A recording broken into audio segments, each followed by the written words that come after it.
Damon Kelly on Amulet Titan. Finished one game. They actually drew game one? Grix's creativity. I think it just, did they just say they drew game one? This is going to be very interesting. We'll get the full update from Travis when he gets back in. Yeah, you're good. Good luck with the rest of the night. That's the lucky one, is it? That's the lucky card right there. Let's see if it's an amulet. I'll let you know. Sorry, which one is up? Okay. So we have another creativity player. We are, you know, they say keep Portland weird. There's a bunch of artists and like creative types here. You know, we're very much holding to that on the stream.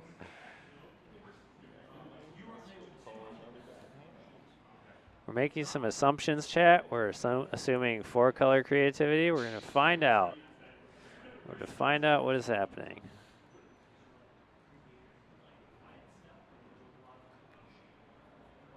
Is it Zeke? If it's Zeke, we've got Zarek. 5, or Zarek, okay. Zarek. Zarek. Makes sense. Grixis. No reason to Ooh, find okay.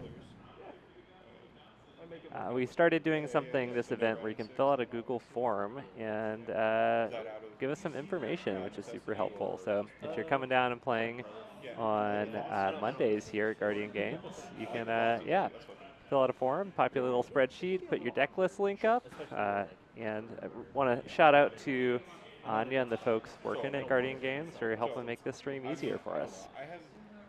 Yeah, super impressed. That is really going to help us out. Excited to take a look at this match. I'm a little surprised that the Grixis deck got game one. Amulet Titan does tend to be pretty good at cleaning up the graveyard as long as it gets a decently fast hand, and it feels like game one you're really trying to keep some sort of fast hand on this deck. Grixis colors too, probably not a lot of ways to deal with the early Amulet until you get up to something like a Prismari command. Although post-board, anyone's guess. Starting with the Boseiju and no 1-drop for Damon. Not a really big sign of strength from Amulet there. No, yeah, dropping the Boseiju turn one is, yes. And no turn one play, like no Grazer, no Amulet. Okay, we may have gotten Zarek's deck name wrong. It looks like we have, let's see. Yeah, it's the Grixis. So it's the Grixis basically creativity reanimator deck. Ah, there we go. Although, man, Dress Down as an option in this deck is actually like really strong. Dress Down's a great card against the Amulet Titan deck. So hand disruption plus Dress Down puts Zarek in a good spot going into this.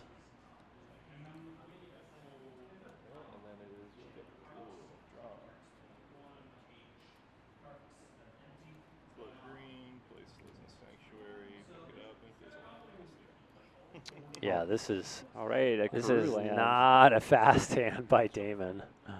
Oh, we're playing fair Karoo lands here. Yeah.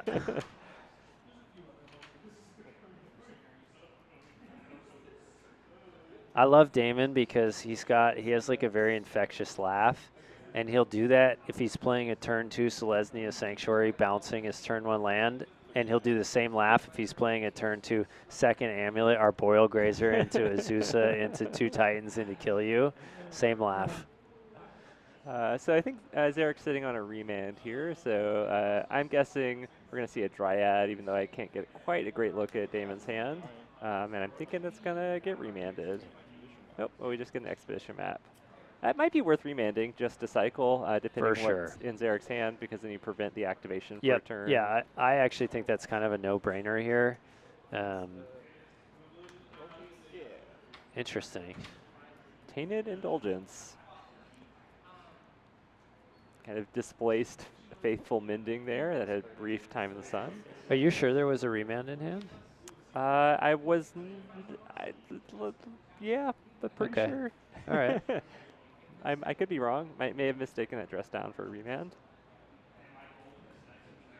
Yeah, Toasty Tony, feel free to share Andrew's deck list. Yeah, if you've got it available, love to toss it in chat. Let people see what happened. So this was our previous match. We're currently in our backup match.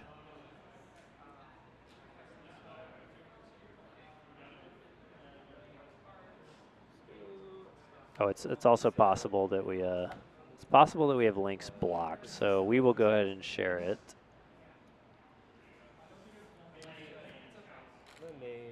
Oh, all right. You and other permanents, or is that permanent in 2-3? It is me and creatures I control. So what creature you do? So Zarek's gonna toss a Sarah's Emissary back into play with a persist. And it sounds like we're naming creatures, which is pretty good against the Amulet Titan list. Yeah, they've got a lot of creatures in there. Yeah, that's most of the game plan. I think Damon does have a Karn. Okay. Dismember is not going to be useful, as that is oftentimes the sideboard spell that is brought in to deal with creatures on the Amulet Titan side, but it is, even with Persist, I believe the Sarah's Emissary is still outsizing Dismember at a 6/6. So there's still a Valakut kill enabled here, though. yes, that's correct. Well, you have to be able to get Dryad in play to reasonably enable the Valakut kill. So that's going to make it hard. The deck is not playing enough actual mountains Correct, to get a kill with Valakut otherwise. Sky Sovereign's flagship. Venek, I think we just used the 6 to represent the power and toughness on the creature, so I think we're just showing that it's a 6/6 essentially. I do sort of agree that that's. Yeah, but you know, it's not. You know, we know it's a 6/6. This is a 6 on it.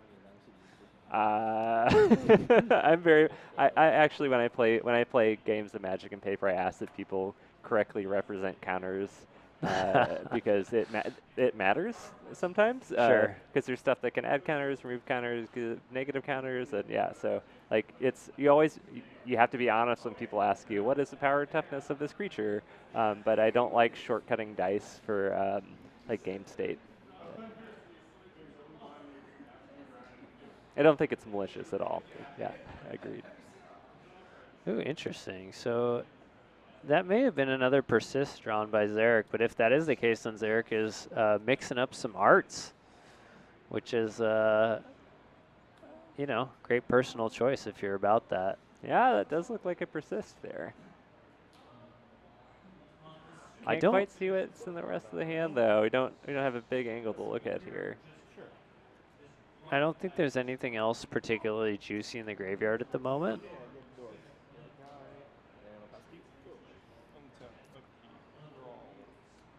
Expedition map still hanging out.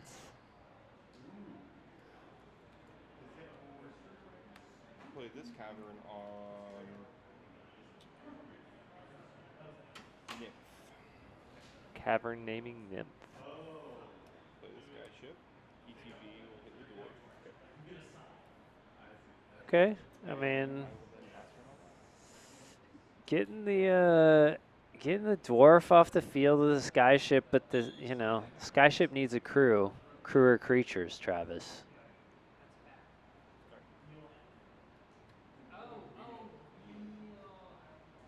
Can't just toss lands in a ship. Right. So just Zarek has protection from creatures, right? That's correct. Yeah. Did you say 13? 14, right? Yeah, that's my first comment.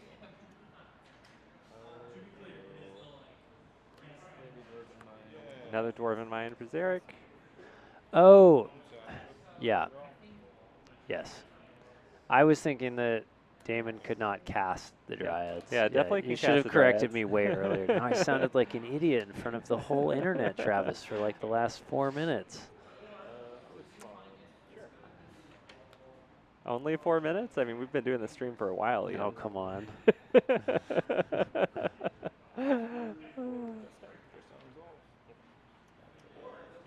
All right, dress down's gonna resolve. We're not gonna get the ETB trigger off prime time. Does it still do the damage? So that affects. Creatures. Let's see. Oh, Creatures we're gonna get a judge call here. It's not a creature. I think it becomes a creature with crit, though, right? Is it on attack? It is upon attack, yes. But I do believe that since it's a legendary artifact vehicle, it is not considered a creature. I would love it to judge. Yeah, I think Damon's gonna kind of lose this. I think we're I- determining if something's a creature or not, and yeah, I'm gonna go do a friendly little judge call out Well, there. it sounds like they're. It sounds like yeah. Go ahead and just. But yeah, they definitely should call a judge here. I'm also of the opinion that it does become a creature. I do think as long as it's activated after the dress down enters the battlefield, it can still retain its abilities, I believe, because of layering, question mark?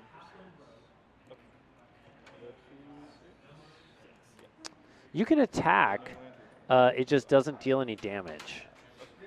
But additionally, like, I don't think the 3 damage actually can do anything either. So the thing is, I don't know why you would want to attack.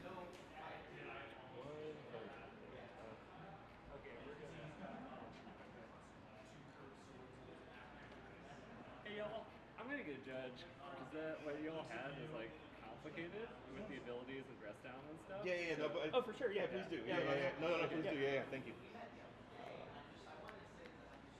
Am I not even able to crew it? I wonder. I think you can crew it, but once you crew it, it becomes a creature. Travis is gonna get a judge.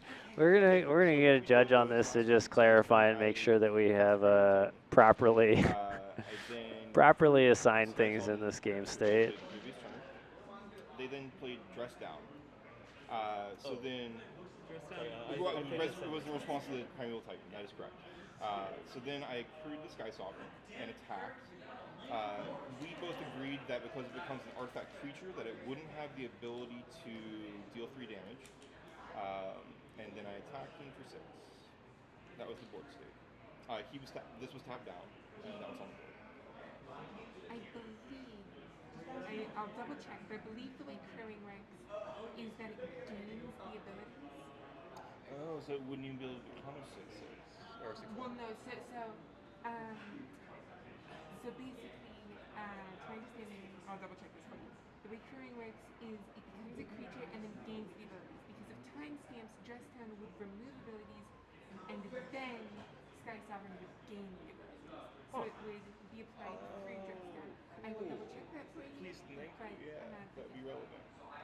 Very interesting. See, here's the interesting thing here, chat. Is like, even if like the kind of moot point here, in my opinion, is regardless of what happens with the abilities on the Sky Sovereign, it becomes a creature for that time, and therefore Sarah's Emissary has given Zarek protection from creatures.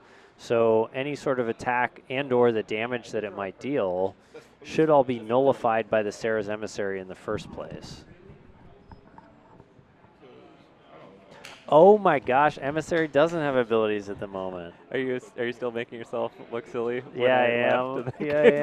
Oh no. I feel, yeah. I'm never having a Ciderberg again before doing commentary. Well, you know, this here at Portland Paper, we volunteer our time mostly. We get a small amount of monthly kickback for some equipment, but it's not. It is a pittance, and you know you get what you pay for basically. So ouch. Speaking of which, you know it super helps us be able to bring you this content every Monday with all of our subscriptions and just like follows, likes. We post edited VODs on YouTube, and you can engage us up there as well. We try to get those up a couple days after the event happens. And you can also, cheers are great because we get all the money from cheers. And you can even cheers to buy us a beer. If you want Ian to dig himself deeper in this hole, you can buy Ian a beer too. It's so deep. This is the match I've just dug my grave in this match. I might not even be back for the next round.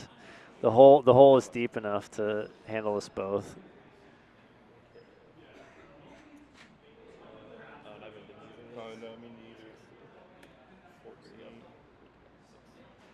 All right.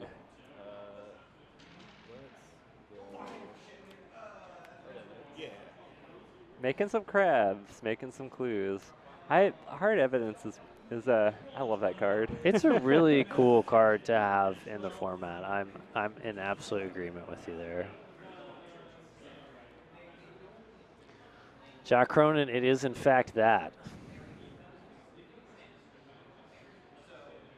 Yeah, Guardian has a bar here. You can drink and play in a modern tournament. And how many folks do we have playing tonight, Ian? Looks like we got 41 people here this evening enjoying a Monday of Modern. I'll go to 4. And we got a Thoughtseize for Zarek. And I didn't quite see what was taken. Do you recognize that card, Ian? Sorry, where at? That's another Primeval Titan. Oh, just it's a different art. Okay, Yep. that was a really poor zoom there just for me. That was, you know, just apologies. let me handle the card names and the artwork. You handle the rules. I swear, officer, I've only had one beverage. Get your fingers away from the joystick, please.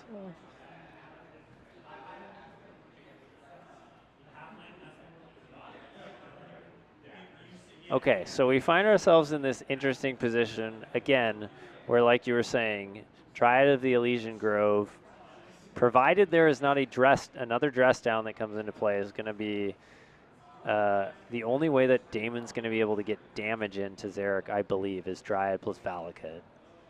The Titan can still attack and get lands out of the deck, so the Valakuts seem somewhat easy to find. But yeah, Dryad going to be pretty important here.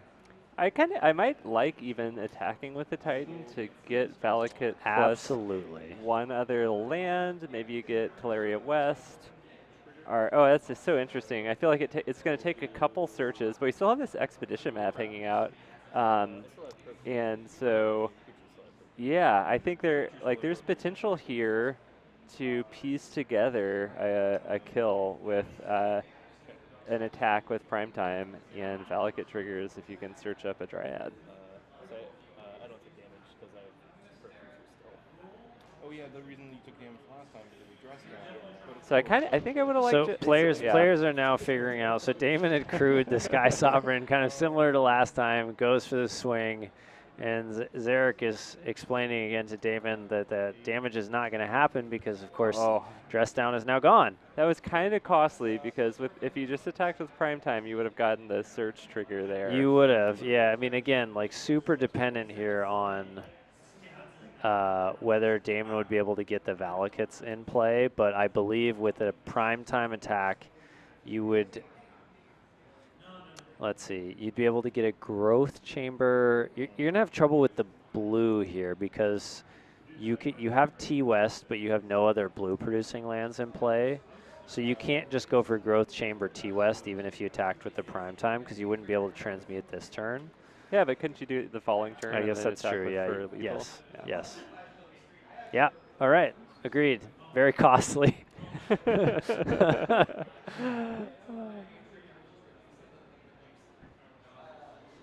Let's see, Yeah,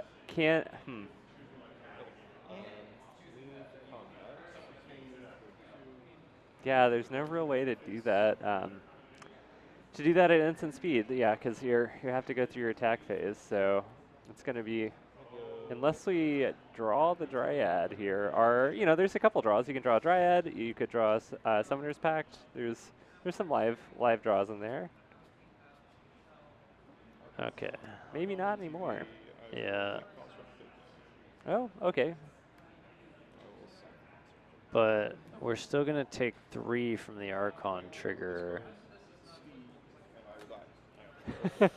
We're just going through the steps. Okay, all right. I was like,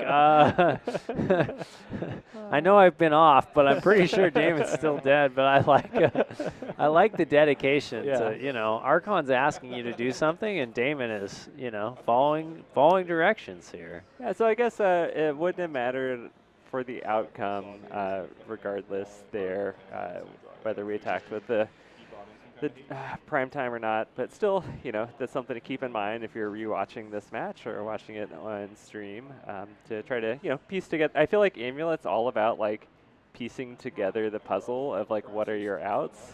And boy, is that that's like one of those like 10,000 piece puzzles or something, where sometimes it's super straightforward when you have like the crazy, turn 1 amulet, turn 2 amulet draws, but when you have to like eke it out versus some hate cards, it's kind of complex. But I feel when you play against a very experienced amulet player, I find that they're in situations where you're like, I don't think there's any way they can win, and then all of a sudden crazy things start happening, and they're able to piece together lethal. I was looking at Damon's sideboarding. I find his sideboarding to be really interesting here. It looked like we took out 2 amulets in this matchup, and that's a little surprising to me. Normally, you're taking out amulets if you know you're going to play in a super grindy matchup where you're probably just going to have to. You're kind of expecting that losing the card period and going faster is not going to help you. I guess that the Creativator deck does have a number of like discard effects, so you may be expecting to get your hand kind of torn apart. But I do wonder if there were maybe some lands that that Damon could have considered cutting. I mean, Cavern of Souls, maybe not super helpful in the matchup. Possible that we could have maybe shaved on a Cavern or something else like that to be able to keep the amulets in the deck. It's just such a powerful card in the deck. I feel like the only time that I used to side them out was against like Jund or something like that. But also it has been a while since I played Amulet Titan. So if we have any Titan players in chat, feel free to tell me how ridiculous of a take that is. Speaking of folks in chat, how are people feeling about the next round? We did have mono black, a strange brew of mono black coffers win a very quick first match. Is that something people would be stoked on seeing again? Do we want to see some new stuff? Certain decks people are interested in? If you have any strong feelings, give us a shout out here in chat, and we'll see what we can make happen. We only showcase folks that are undefeated. This is a 4-round tournament. We just got done with round number 1, and we are hanging out in Guardian Games in Portland, Oregon. We're Portland Paper. I am Travis Cooper, hanging out with Ian Lunger. And yeah, that was a fun round 1. Yeah, nice to get to a little. That's what round 1 is for. Is you want to get to see a little bit of everything. So we got quite a few decks represented there. Looks like we have at least 2 people that are interested in Hammer. Do we have any of our Hammer players here this evening? Let's see. Looks like we have an interesting build of red-white Hammer that's floating out there. Have to see if they got the W. Yeah, don't know. Don't know if they did. Is Vinny playing tonight? No, don't have. Yeah. Oh, Vinny's on Merfolk. Oh, okay. Our normal Hammer player has really switched it up. Is on Fish tonight. So 100%. We do have Greg on Blue-White Hammer. Okay, great. We got some regular player that's very, very skilled and has a fair amount of reps with Hammer that's playing it. So couple options. All right. Well, Travis, we have a segment on this show. Oh, okay. So we have fallen behind on this, and so we might have a couple. I've done some note taking. So yeah, we're gonna be a spicy stream tonight, full of all sorts of different taste from the history of Magic. Okay. Well, this is my favorite segment, so I have no issue with that. And so we have entered the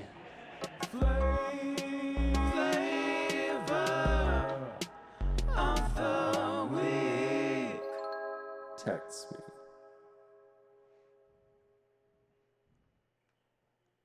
All right, chat. It's the flavor of the week. The first bit of spice we're throwing into the stew is Tainted Indulgence. Their toast to good health went immediately, horribly awry. So, couple things about this card. Great Great flavor text. Maybe a little on the nose. Maybe a little on the nose. But last week, Travis was running a deck with Tainted Indulgence. It's true. He was 1-2 going into the final round. Get your revenge now. I caught up with him. I caught up with him in his match. He's playing some Esper Mentor, trying to get Mentor in the yard. I see Travis cast Tainted Indulgence. Discards a card. Next turn, Tainted Indulgence. Discards a card. Next turn, Tainted Indulgence. Discards a card. So he was imbibing. He was indulging. But boy, was he doing nothing with that indulgence. And you know, I was really wanting to drink the stuff because I was playing against a Tron deck, and I had 4 Fulminator Mages in my sideboard, and I mulliganed to 6 and kept a hand that had 3 Unearths and a Tainted Indulgence in it, and I was going to the craps table there, and only I get to tell your bad beat stories. All right, what's our next flavor text? Oh, we got to save it for between the rounds. Okay, Yeah, all right, Chad. You only get one. You only get one right now. Okay, we're going to leave you all with a wonderful and beautiful gift of song as we wait for round 2 action to begin. We will be back shortly.